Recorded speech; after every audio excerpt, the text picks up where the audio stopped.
Hey, what's up guys? Welcome back to another dose of aviation. The video shows the Piper PA-28 approaching at a high altitude, then descending sharply, then sliding along the runway with smoke trailing from the rear. The right side landing gear broke on impact.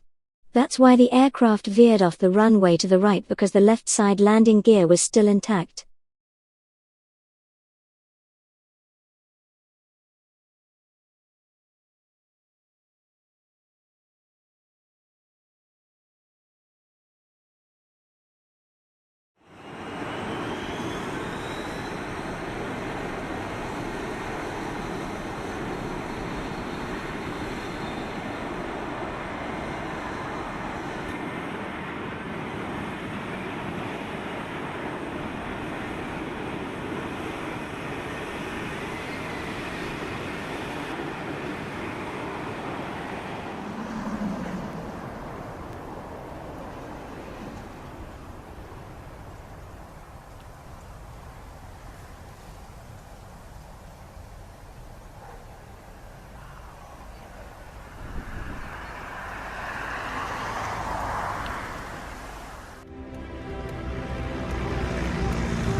I hope you guys enjoyed the video. Don't forget to subscribe. I'll see you guys in the next week.